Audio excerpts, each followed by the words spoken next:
നിങ്ങൾക്ക് അസൂയ തോന്നാറുണ്ടോ?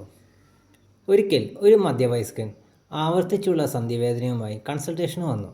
അദ്ദേഹത്തിന് രോഗം ചിലപ്പോൾ കുറയും, ചിലപ്പോൾ വർദ്ധിക്കും.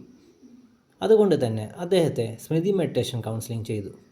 സെഷന് ശേഷം അദ്ദേഹത്തിന് രോഗവുമായി ഒരു ബന്ധം കാണാൻ തുടങ്ങി. അദ്ദേഹം പലപ്പോഴും തൻ്റെ സഹപ്രവർത്തകരുമായി സ്വയം താരതമ്യം ചെയ്തു.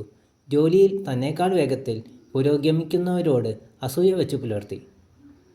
ഈ വികാരങ്ങൾ നിശബ്ദമായി ഉള്ളിൽ നല്ല പിരിമുറുക്കം വളർത്തുകയായിരുന്നു. ഈ ആന്തരിക സംഘർഷങ്ങൾ തൻ്റെ ആരോഗ്യത്തെ എങ്ങനെ ബാധിക്കുന്നുവെന്ന് മനസ്സിലാക്കിയപ്പോൾ അദ്ദേഹം ഒരു മാറ്റം വരുത്തി. അദ്ദേഹം തൻ്റെ വികാരങ്ങൾ നിരീക്ഷിക്കാൻ തുടങ്ങി. ഈ അവബോധം ക്രമേണ അനാരോഗ്യകരമായ ശീലങ്ങൾ ഉപേക്ഷിച്ച് വ്യക്തിപരമായ വളർച്ചയിൽ ശ്രദ്ധ കേന്ദ്രീകരിക്കാൻ അദ്ദേഹത്തെ സഹായിച്ചു. ഇത് തന്നെയാണ് യോഗയിലെ അധ്യായം. സന്ദേശം: ഓരോ രോഗത്തിനും ഒരു വൈകാരിക ഒപ്പ് ഉണ്ട്. ഇദ്ദേഹത്തിൻ്റെ കാര്യത്തിൽ അത് അസൂയയായിരുന്നു. അത് ആന്തരിക സമ്മർദ്ദം സൃഷ്ടിക്കുകയും അദ്ദേഹത്തിൻ്റെ ആരോഗ്യത്തെ ബാധിക്കുകയും ചെയ്തു.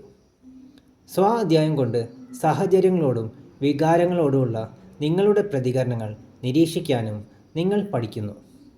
ഇത് ശ്രദ്ധാപൂർവമായ തീരുമാനങ്ങൾ നടത്താൻ നിങ്ങളെ അനുവദിക്കുന്നു.